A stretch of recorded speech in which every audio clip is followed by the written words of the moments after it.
성도님들, 제가 우리나라에 살면서 참 좋은 게 몇 가지 있는데요. 그 중에서도 두 개 있는 게 있어서 좋은 게 있습니다. 첫 번째는 나이가 두 개 있어서 좋습니다. 분리하면 만 나이로 하면 되거든요. 나이가 두 개 있어서 분리할 때 만 나이로 씁니다. 그 다음에 좋은 게 설이 두 번 있어서 좋습니다. 설 두 번 있잖아요. 우리 연초에 막 내가 이 다짐을 먹고 새로운 시작을 하겠다 하시던 분들, 작심삼일이라고 다 끝났을지라도 새롭게 시작되는 설부터 다시 시작하시면 됩니다. 우리 성도님들 명절 잘 보내시고, 특별히 오미크론이 또 이렇게 기승을 부리는데 우리 성도님들 건강하시기를 꼭 기도하겠습니다. 그리고 너무 많이 드시지 마시고, 맛있는 거 드시긴 하시는데 너무 많이 드셔서 탈나지 마시고 잘 드시고 건강하게 명절 잘 보내시기를, 또 가족 친지들과 함께 잘 보내시기를 바랍니다. 성도님들, 우리 속담에 친구 따라 강남 간다 라는 말이 있습니다. 자기는 별로 하고 싶지 않았는데 친구가 하니까 거기에 이끌려서 덩달아 하게 되는 경우를 말하는 거죠. 실제로 미국의 국립과학연구원에서 발행하는 국제학술지인 파나스에 보면 이런 연구 결과가 있는데요. 우리말 번역으로 하면 또래 압력이라고, 특히나 뇌신경 발달이 활발하게 이루어지는 청소년기에는 또래들, 이 또래 집단과 비슷한 행동을 하려고 하는 성향이 분명히 존재한다라고 합니다. 특히나 지금까지는 이게 부정적인 영역, 그러니까 미국이니까요, 막 마약이나 탈선이나 가출, 이런 것에만 크게 영향을 받는 줄 알았는데, 이 연구를 통해서 긍정적인 영역에서도, 그러니까 공부, 인격 이런 것에도 친구들의 영향을 많이 받는다라는 연구 결과가 나왔다라고 합니다. 그런데 이거 우리 다 알고 있잖아요. 요 결과가 한 2년 전에 나온 거지만 우리는 대대로 알고 있었습니다. 왜냐? 우리 어르신들께서 자녀들에게 자주 하시는 말씀이 뭡니까? 친구 잘 만나야 한다, 좋은 친구 만나야 한다, 이런 말씀 자주 하시잖아요. 그런데 성도님들, 친구 따라 강남 간다 라는 이 속담, 이거 다른 편에서 한번 생각해 보면 그 친구가 참 대단하다라는 생각이 듭니다. 아니, 그렇지 않습니까? 어느 정도로 신뢰를 주는 친구기에 자신을 따라가게, 그 친구 따라오게 만들었다라는 말입니까? 저는 이게 설교를 쓰는 사람이다 보니 좀 반대로 생각해보는 경향이 있거든요. 근데 반대로 생각하니 그런 겁니다. 친구 따라 강남 간다. 따라가는 사람보다는 따라오게 하는 사람이 훨씬 낫겠구나. 그러니 따라가는 사람보다 따라오게 하는 사람이 되어야 되겠다라는 생각이 드는 거죠. 마찬가지로 이왕이면 우리 성도님들도 스스로 선택하지 못하고 막 남 따라가는 그런 인생이 아니라 스스로 선택한 길을 다른 사람들이 따라오게 하는 그런 인생이 되는 것, 이게 훨씬 더 좋지 않겠습니까? 그래서 오늘은 특별히 설 명절 기간을 맞이해서, 사실은 이 개인적인 실력은 별로 뛰어나지 않았지만 신뢰감이라는 거, 이거 하나로 자신보다 훨씬 더 실력이 뛰어났던 친구를 끌고 간 사람을 한번 만나보려 합니다. 바로 예수님의 12제자 중 한 사람인 빌립입니다.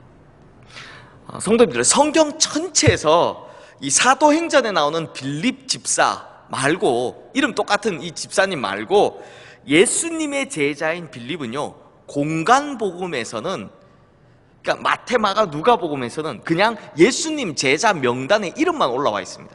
다른 기록이 없습니다. 다만 요한복음에서만 딱 2번 이야기가 나오는데요, 그 중에 한 번이 바로 오늘 본문이고, 또 다른 한 번은 오병이어 사건 때입니다. 오병이어 사건 때 보면 예수님께서 하필 이 빌립을 좀 시험하려고, 우리가 어디서 떡을 사서 이 사람들을 먹이겠느냐, 그러니까 이 많은 사람들을 어떻게 먹이겠느냐라고 물으셨을 때 빌립이 이렇게 대답하죠. 각 사람으로 조금씩 받게 할지라도 200데나리온의 떡이 부족하리이다 라고 대답을 합니다. 이 장면을 보고 예전에는 어떻게 평가를 했느냐, 요 빌립이 대답한 바로 뒤에 누가 나오느냐면요, 보리떡 5개야 물고기 2마리를 가지고 있는 아이를 데리고 온, 예수님께로 데리고 온 안드레하고 계속 비교가 돼서, 야, 안드레는 이 기적을 일으키는 진짜 중요한 사람이 된 반면 빌립은 예수님의 능력도 믿지 못하고 그냥 계산만 빠른 사람이다, 이런 평가를 많이 받았습니다. 실제로 그런 설교를 많이 들었고요. 그런데 요즘은 어떠냐?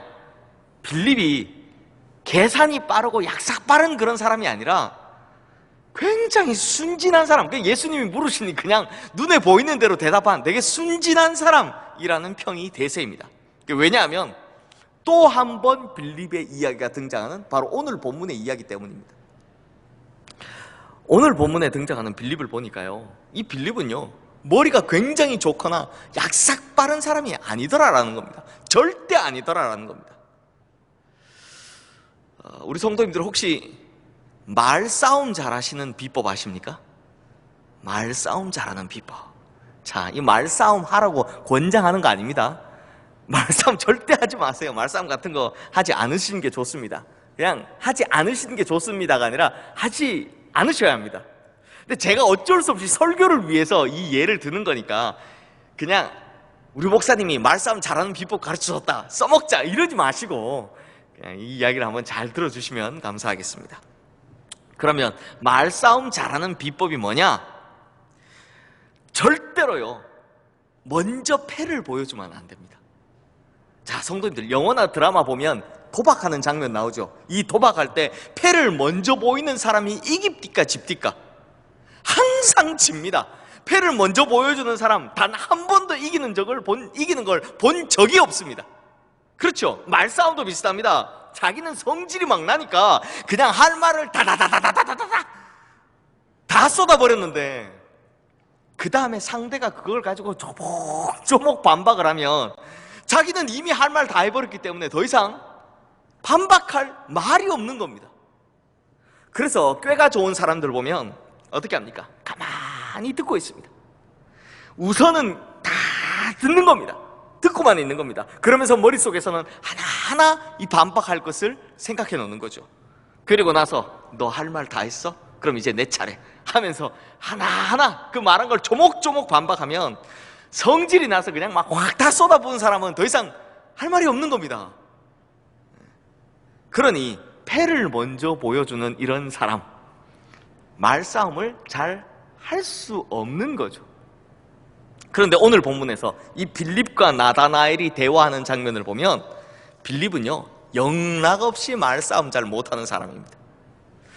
빌립은 예수님을 만난 후엔 그토록 기다려왔던 메시아를 만났다라는 것에 막 가슴이 두근두근 뛴 것 같습니다. 그래서 예수님께서 나를 따르라 라고 말씀하셨을 때 뒤도 돌아보지 않고요 모든 걸 다 포기하고 예수님을 따라갑니다. 그런데 그냥 그렇게 예수님 따라가면 됐는데 딱 하나가 마음에 걸리는 겁니다. 딱 하나. 그게 뭐냐?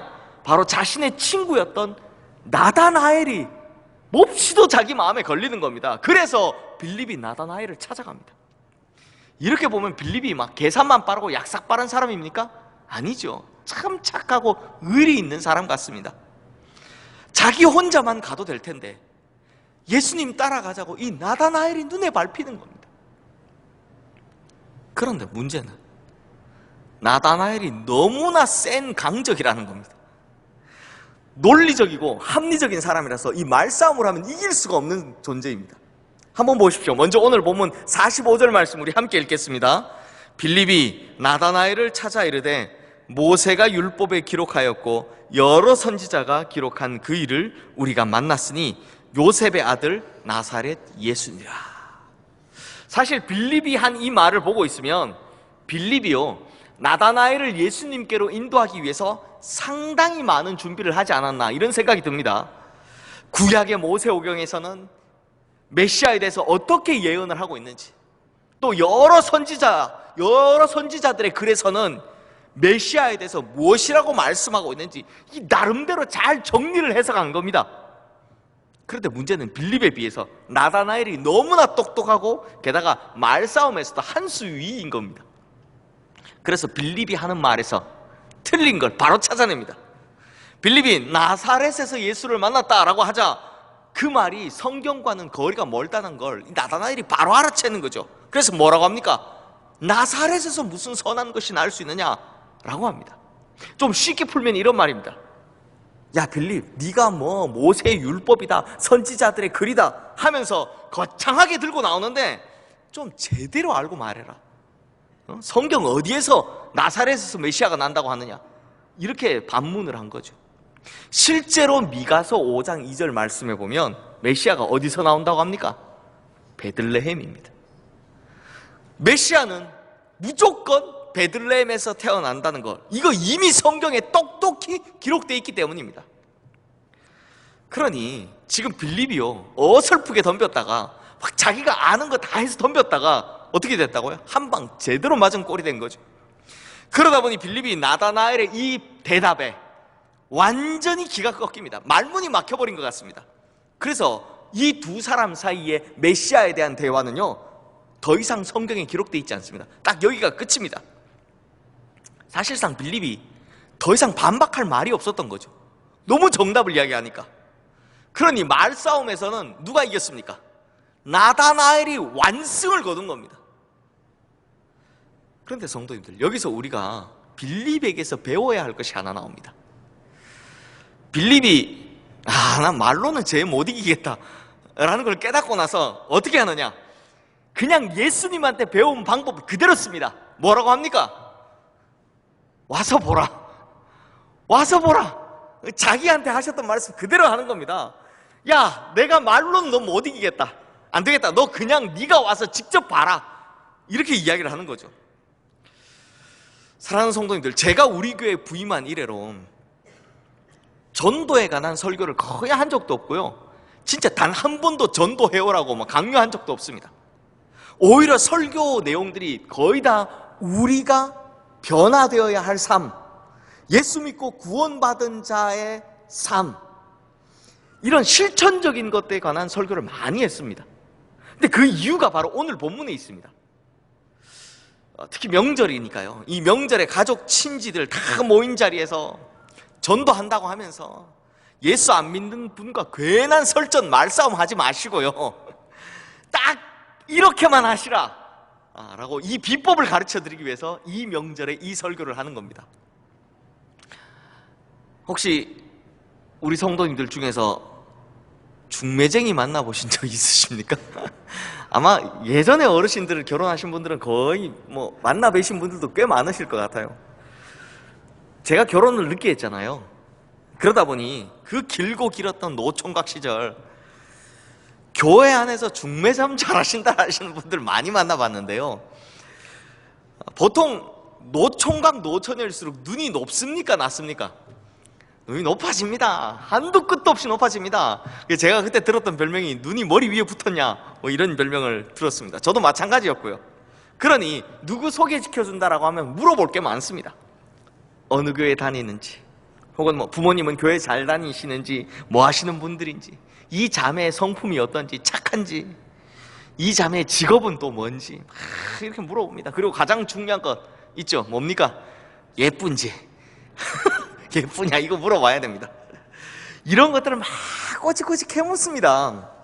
그런데 제가 보니까요, 중매 잘하시는 분들은요, 공통적으로 이렇게 잘하시는 말씀들이 있더라고요.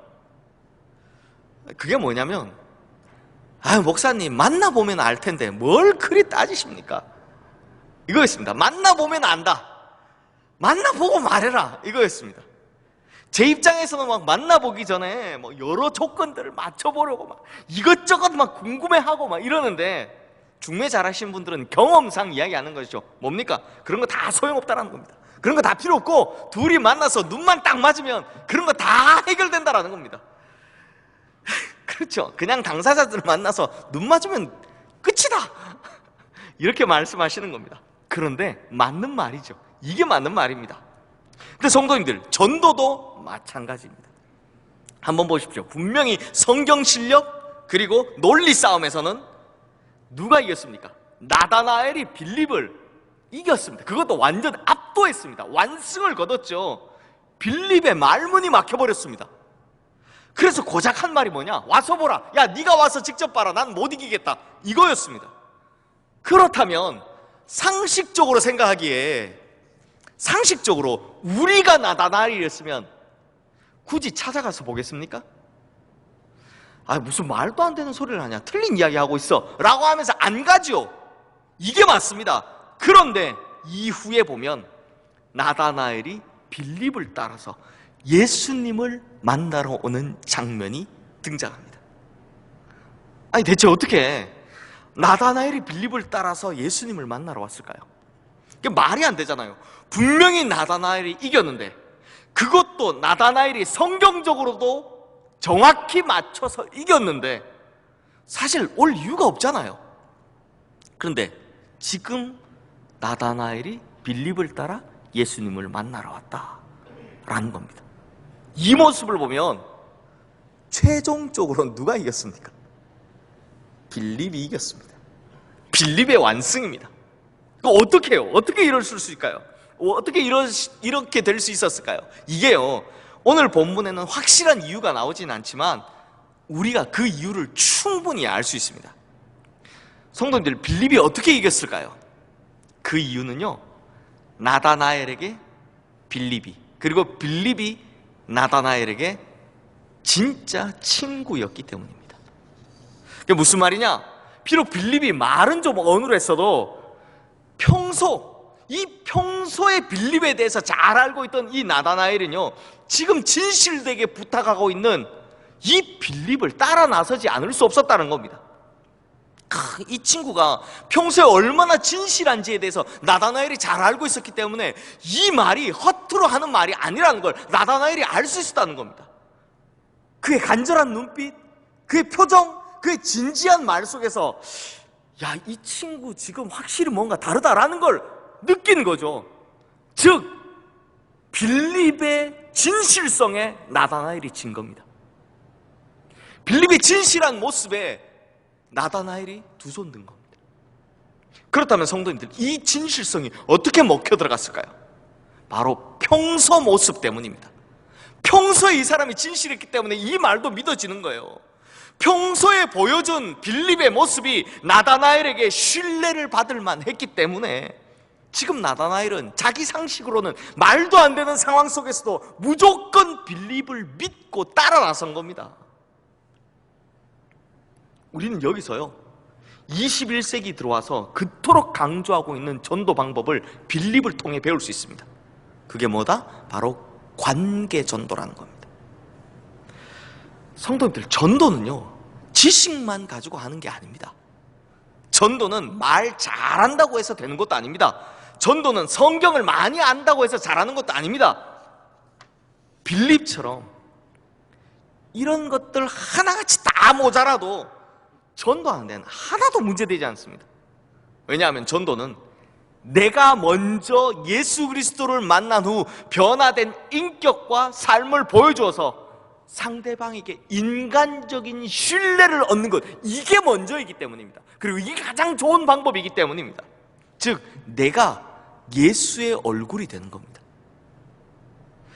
예수 그리스도 믿고 난 후 새롭게 변화된 내 모습이 그 사람에게 신뢰를 줄 때 그 사람도 예수 그리스도 앞으로 나아올 수 있게 된다라는 겁니다. 그러니 중요한 것은 지식이 아닙니다. 논리가 아닙니다. 말 잘하는 설득력도 아닙니다. 가장 중요한 것은 바로 신뢰라는 겁니다. 제가요, 청년부 교역자 하던 시절에, 청년부 참 오래 했잖아요. 14년을 청년부를 했으니까. 제가 청년부 교역자 하던 시절에 이런 분들을 참 많이 만났습니다. 굉장히 자주 만났습니다. 이렇게 부탁하시는 분들을요. 목사님, 이번 주에 우리 애 교회 데려올 테니까 제발 목사님께서 교회 좀 잘 나오도록 설득 좀 해주세요. 이런 부탁하시는 분 진짜 많이 만났습니다. 얼마나 다급하고 간절하신 이런 부탁을 하시겠습니까?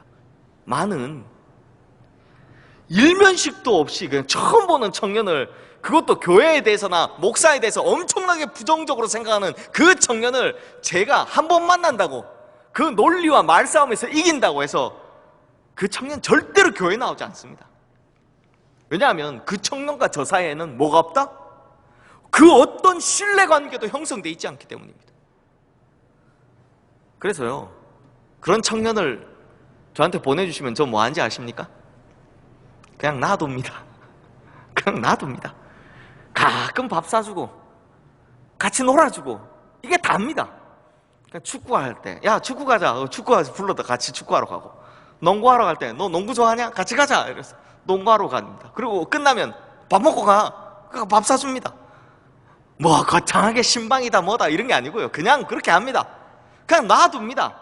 같이 놉니다. 이게 전부입니다. 그러면 조급증을 앓는 건 누구다? 그 청년이 아니라 그의 부모님이십니다. 아니 실력 있는 목사님이라고 해서 목사님께 데려다 놓으면 막 확 끌어다 줄 줄 알았는데, 제가 진짜 이 말 많이 들었습니다. 확 끌어다 줄 줄 알았는데, 이 말 진짜 많이 들었거든요. 확 끌어다 줄 줄 알았는데 왜 가만히 계시냐, 이런 불평을 엄청 듣습니다. 그런데요, 누구 말대로 제가 그 청년 머리 위에 30분 손 얹고 머리 쥐어 흔들면서 안수기도 한다 쳐도 그 청년은 예수님께 돌아오지 않습니다. 나중에 이 청년이 서서히 마음을 열면서 하나씩 하나씩 자기 속마음을 저에게 이야기를 합니다. 그러면 교회 안 나오게 된 계기를 듣게 되는데, 아니나 다를까 99.9%가 믿음이 없어서가 아니라요, 부모님 때문에 교회를 안 나오는 겁니다. 성도님들, 믿음 없는 건요, 저하고 마주 앉아서 수도 없이 많은 질문과 해답을 통해서 하나씩 하나씩 해결해 나가면 됩니다. 그런데 부모님께 받은 상처는 제가 뭐 어떻게 해결해 줄 수가 없더라고요. 제가 참 기억에 남는 분이 계신데요, 어릴 때는 교회 잘 다니다가 나중에는 오히려 교회에 대한 이 막 증오심이 폭발했던 자기 아들을 저에게 보내주신 어머니가 계셨습니다. 그 아들을 보내주고 난 후부터 한 6개월간 저는 이 아들 데리고 놀기만 했습니다. 뭐 했다고요? 그냥 놀았습니다. 막 밥 사주고 놀고 하다 보니까 이 친구가 미안한지 이제 예배는 나오기 시작하더라고요. 처음에는 예배 나오면 막 딴짓만 하고 아니면 자고 있든지 그러다가 제가 한 번은 그 축구 맞고 툭 치면서 좀 자지 마라 이렇게 했더니 그 다음부터 그게 또 미안한지 또 잘 듣더라고요. 설교도 듣더라고요.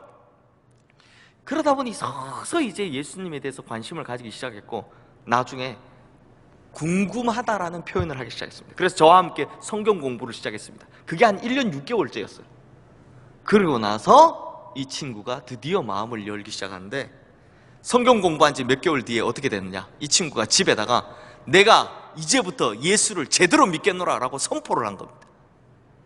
그랬더니 이 어머니가 얼마나 좋아하시는지 저한테 막 주시는 거예요. 뭐 봉투고 선물이고 주시는, 제가 안 받으려고 안 받겠다 했더니 이 어머니가 얼마나 난리를 치시는지, 한 번은 문자가 와서 어느 백화점 어느 코스에 가면 양복 맞춰놨으니 찾아가라 이렇게 문자가 왔더라고요. 와, 제가 속으로 무슨 생각했냐면, 이러니까 아들이 질렸지 이런 생각이 들 정도로 그렇게 하더라고요. 근데 이 청년이 어떻게 됐냐, 그 이후에 진짜 열심히 신앙생활 한 겁니다. 수련회도 가고 단기 선교도 가고 해외 선교도 가고 교사도 하고 청년부 리더도 하고 너무너무 열심히 하니까, 그때는 그 어머니가 저를 찾아와서 뭐라고 하시지 아십니까? 그 어머니가 제게 한 말, 목사님, 우리 아이가 지나치게 교회에 매달려요. 목사님께서 좀 대충 하라고 설득 좀 해주세요. 근데 저도 이 이야기도 진짜 많이 들었거든요. 지나치게 교회에 매달리면 안 되는데 목사님 좀 제발 좀 그만하라고, 이 이야기도 많이 들었어요. 근데 이분이 그 이야기를 하는데요, 그때 제가 처음으로 너무너무 화가 나서 한 말씀 했어요. 드렸어요. 뭐라고 했냐면, 제가 아니라 어머니께서 하셔야죠. 그 청년과 가장 관계 있는 사람은 제가 아니라 어머니시잖아요. 성도님들, 부모님이 예수 그리스도를 만나서 어떻게 변화되었는지를 자녀들이 똑똑히 보게 되면 자연스럽게 자녀들도 예수 그리스도께로 발걸음을 옮기게 됩니다. 그런데 교회에서와 가정에서의 모습이 다르다라고 느끼는 순간부터 어떻게 되냐, 자녀들은 부모님을 버리는 게 아니라 예수님께 등을 돌리게 된다는 겁니다. 저희 목회자들 사역 중에 PK라는 사역이 있습니다. 이게 뭐냐면 패스트 키즈인데요, 패스트 키즈, 즉 목회자 자녀들을 위한 사역이죠. 목회자 자녀들이 예수님을 버리는 게 한두 번이 아니더라는 겁니다. 왜요? 목사님이 이 강단에서 서 있는 자기 아버지가 목사님일 때 모습하고 정작 집에 가서는 막 사모님 때리고 막 하는 이런 뭐 스트레스를 받으니까 이걸 풀 데가 없으니까 막 집안에서 성질내고 던지고 막 이 모습을 보니까 너무 다르잖아요. 그랬더니 이 아이들이 아버지께 등을 돌리느냐, 그게 아니라요, 예수님께 등을 돌려버리더라라는 겁니다. 마찬가지로 내가 전도할 대상자에게 내가 예수 믿고 변화된 모습을 보여주면, 그래서 진짜 신뢰감이 들게 하면, 그때부터는 그 사람들이 절대로 우리의 말을 함부로 흘려듣지 않는다라는 겁니다. 우리의 말에 귀 기울여준다라는 겁니다. 왜? 신뢰감이 있으니까요. 하지만 반대로 아유, 저 사람 예수 믿는다고 하면서 예수 안 믿는 사람보다 훨씬 더 못하다라는 생각이 들게 하면, 그 사람은요, 우리가 아니라요, 예수님께 등을 돌리게 되더라라는 겁니다. 많은 사람들이 지금 한국교회가 위기다라고 이야기를 합니다. 특히 데니스 레인 목사님 같은 영국 분이신데, 이분은 썰물 현상이라고, 이 50년 전에 영국 교회에서 일어났던 크리스천들이 막 급속하게 교회를 빠져나갔던 이런 현상, 썰물 현상이 한국에서도 시작된 것 같다라는 우려 섞인 충고와 이 조언을 합니다. 그렇다면 이런 썰물 현상, 그러니까 교회에서 갑자기 사람들이 막 빠져나가는, 특히 젊은이들부터 막 빠져나가는 이 현상이 왜 일어났을까요? 이유야 뻔하죠. 우리들이 예수님에 대해 다 알고 있는 것처럼 그냥 떠들 줄만 알았지, 정작 예수님을 만난 후 변화된 우리 자신의 인격과 삶을 가지고 우리의 자녀들은 물론이고 이 세상 사람들을 전혀 감동시키지 못했기 때문입니다. 성경 공부는 많이 해서 입을 열었다면 몇 시간 동안 예수님에 대한 이야기를 할 수 있고, 간증거리도 많아서 입을 열었다면 몇 시간 동안 내가 겪은 체험을 나눌 수 있다라고 하지만, 문제는 말하는 것만큼 인격과 삶이 따라가지 못했다라는 겁니다. 차라리 빌립처럼 지식에서는 한 수 떨어져도 인격에서 강한 흡입력을 갖는 편이 훨씬 나은데 말이죠. 그 흡입력이 무엇입니까? 바로 신뢰라는 겁니다. 신뢰. 예수 그리스도를 만난 후 변화된 모습, 변화된 나의 말, 변화된 나의 생각, 변화된 나의 삶, 이런 것들이 우리의 삶의 자리에서 우리를 지켜보는 사람들에게 신뢰감을 줄 때 비로소 이 사람들이 우리에게 끌려 나오게 되어 있다는 겁니다. 마치 나다나엘이 빌립의 신뢰감에 져서 끌려 나온 것처럼 말이죠. 사랑하는 성도님들, 그러므로 우리가 예수 그리스도의 은혜를 입고 구원받은 후 성령의 임재를 받고, 그래서 우리의 성품이 성령의 9가지의 열매를 맺는 그런 사람으로 바뀌면, 그때는 세상 사람들의 눈길을 끌어들일 수 있는 매력이 생기는 겁니다. 바로 그들을 감동시킬 수 있는 영적인 힘이 생긴다는 거죠. 그들조차 우리를 인정할 수밖에 없는 신뢰라는 것이 생긴다는 겁니다. 그러면 우리가 그들에게 긴 말 필요 없습니다. 와서 보라, 와서 보라 라고 자신 있게 예수님께 초청할 수 있게 된다는 겁니다. 사랑하는 성도님들, 아무리 까다로운 나다나엘이라도 빌립이라는 신뢰감 넘치는 사람 앞에선 끌려 나올 수밖에 없었습니다. 이건 우리도 충분히 할 수 있는 거죠. 지식이 필요한 것도 아니고요, 돈이 많이 필요한 것도 아니고요, 능통한 설득력이 필요한 것도 아닙니다. 오로지 신뢰감 넘치는 사람이 되기만 하면 되는 거니까요. 그러므로 우리 성도님들, 우리가 먼저 예수 믿은 사람답게 아름답게 변화된 인격, 성령의 성품을 가져서 신뢰감 넘치는 사람 되시기를 주님의 이름으로 축원합니다. 그렇게 신뢰감 넘치는 우리 성도님들을 통해서 우리의 가족, 친척, 주변의 이웃들이 새로운 생명, 구원을 얻게 될 뿐만 아니라 이 땅의 교회들도 다시 살아나게 되고, 그리고 예수님께서도 영광받게 되시기를, 누구를 통해서? 바로 우리 성도님들을 통해서 그렇게 되시기를 주님의 이름으로 축원합니다. 기도하겠습니다. 하나님 아버지, 예수님을 믿는 성도가 이 세상을 대항할 가장 큰 무기는 실력이나 돈이나 권세가 아닌 거룩함, 신실함, 정직함 등 변화된 인격과 그것을 실천하는 삶임을 믿습니다. 그러므로 이제 우리가 이 무기를 가지고 이 세상에서 신뢰감을 얻는 크리스천들이 되게 하여 주시옵소서. 그래서 우리가 그토록 오랫동안 구원의 역사가 일어나길 기도하고 있는 우리의 가족들, 친척들, 이웃들이 우리로 말미암아 예수님 앞으로 나오는 놀라운 역사가 일어나게 하여 주시옵소서. 우리 주 예수 그리스도 이름으로 기도드리옵나이다. 아멘.